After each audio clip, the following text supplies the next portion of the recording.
zeggen, ja, zien de mensen niet wat er allemaal om ons heen gebeurt?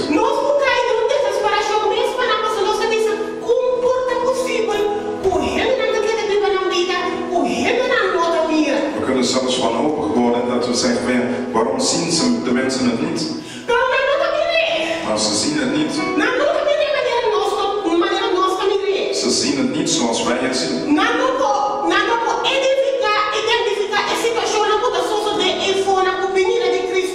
Ze kunnen niet de vergelijking maken wat de dingen die nu gebeuren en met de komst van Jezus. Ondanks hoeveel jullie kijken, ondanks dat er bommen vallen, dat er een aardbeving zal zijn, dat er hoog water is, zullen jullie niet zien en ook niet begrijpen.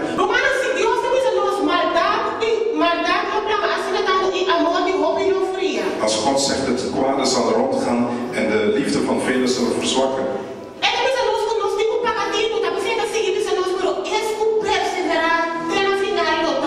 Maar hij zegt, degene die volharden tot het einde zullen het redden. Alleen degene die zien en het snappen. Als je het snapt, brengt dat jou tot redding.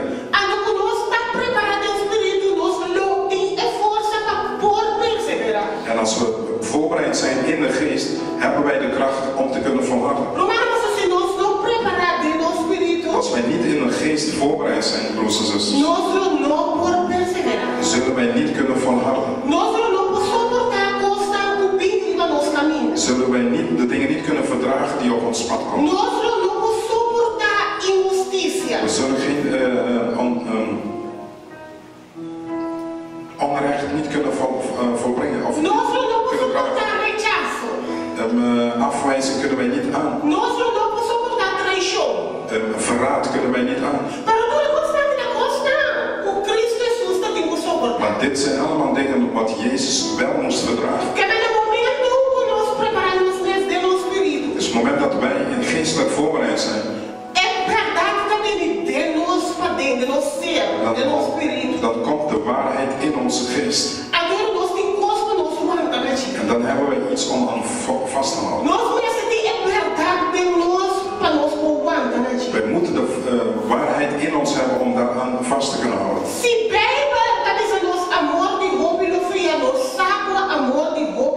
Als de Bijbel ons vertelt dat de liefde van velen zullen verzwakken, dan zal dat gebeuren.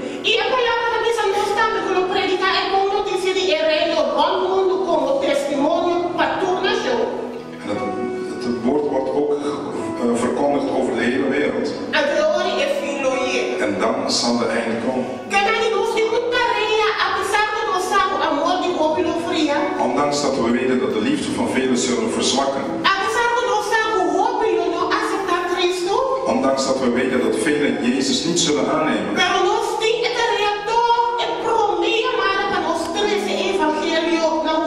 Maar we hebben de eerste taak, de eerste bediening om het woord te brengen tot de mensheid.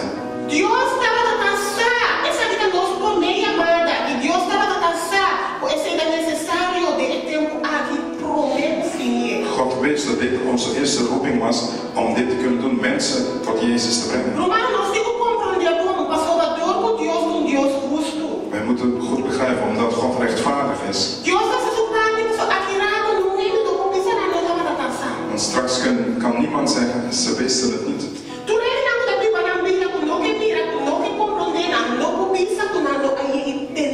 Iedereen die hun leven gewoon zomaar leeft en niet geloven, kunnen ze niet zeggen dat ze dat niet gehoord hebben. Daarom wil God iedereen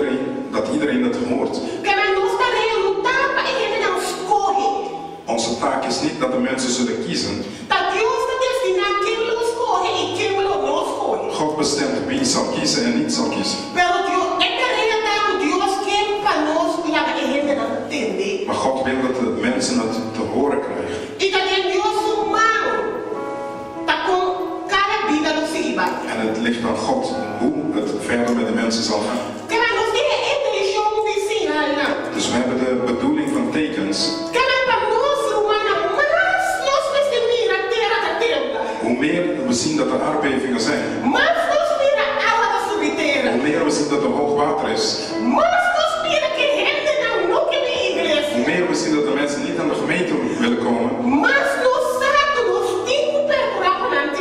hoe meer wij dan moeten weten dat wij het woord moeten brengen zodat ze het kunnen horen.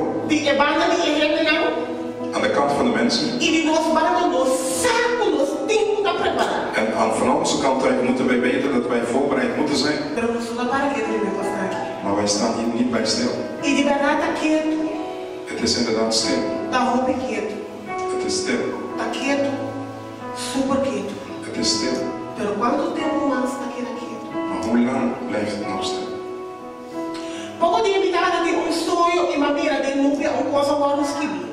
Ik had laatst een droom en in de wolken was iets geschreven.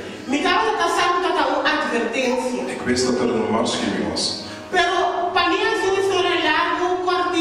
Lang verhaal kort te maken.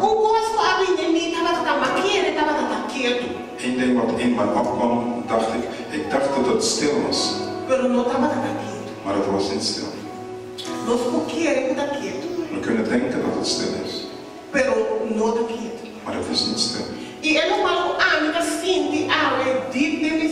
En hetgeen wat ik vandaag diep in mijn geest voel is dat wij voorbereid moeten zijn. Wij moeten diep voorbereid zijn. We moeten geestelijk voorbereid zijn.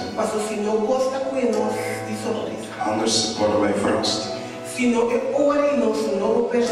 Anders kunnen wij niet volharden. De Heilige Geest van God vertelt